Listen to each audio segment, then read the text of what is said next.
శ్రీమతి ఏకైక గురువు, ఆధ్యాత్మిక సామ్రాజ్య చక్రవర్తి, శతాధిక గ్రంథకర్త, హిందూ జ్ఞాన ధర్మ ప్రదాత, సంచలనాత్మక రచయిత, త్రైత సిద్ధాంత ఆదికర్త, శ్రీ శ్రీ శ్రీ ఆచార్య ప్రబోధానంద యోగీశ్వరుల వారి దివ్యపాద పద్మములకు నమస్కరిస్తూ ముందుగా త్రైత జ్ఞానులందరికీ భగవాన్ యోగి వేమన జన్మదిన శుభాకాంక్షలు.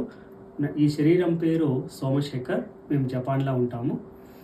ఈరోజు నిగూఢ తత్వార్థ బోధని గ్రంథంలోని 81వ పద్యము, దాని భావము వివరించబోతున్నాను. గాలి గాలి కలిసే గగనంబు గగనంబు, మన్ను మన్ను కలిసే మంట మంట, నీరు నీట కలిసే నిర్మలంబై ఉండే విశ్వదాభిరామ వినురవేమ. భావము: ప్రపంచంలో ఎన్నో జన్మలు తీసుకుంటున్న జీవుడు అనేక జన్మలలో అనేక శరీరములు ధరించి మనుగడ సాగించుచున్నాడు.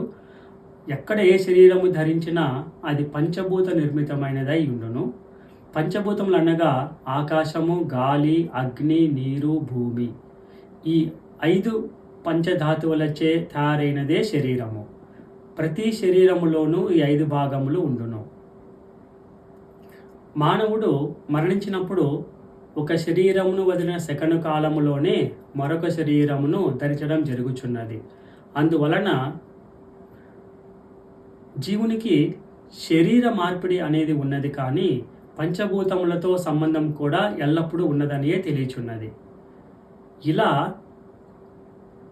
శరీరం ధరించే ప్రతి జీవికి కొంత గాలి, కొంత నీరు, కొంత భూమి, కొంత అగ్ని, కొంత ఆకాశము శాశ్వతంగా కేటాయించబడేదే ఉన్నదే అన్నమాట.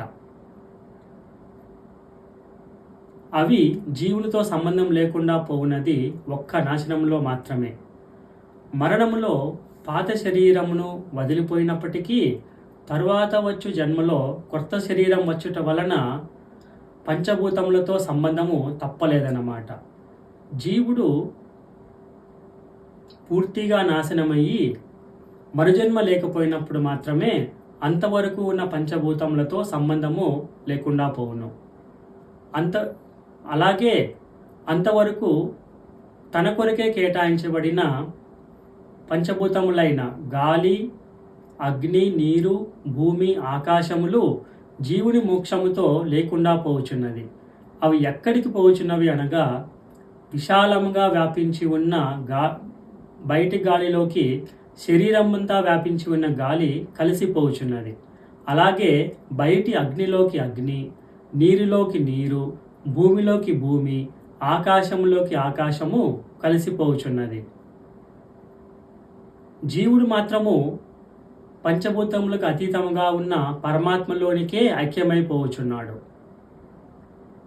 అందువలన జీవుణ్ణి నిర్మలంబై ఉండే అని వర్ణిస్తూ పంచభూతములైన 5 గాలి గాలి కలిసే గగనంబు గగనంబు, మన్ను మన్ను కలిసే మంట మంట, నీరు నీట కలిసే అని యోగి వేమన అన్నాడు. అందరికీ ధన్యవాదాలు.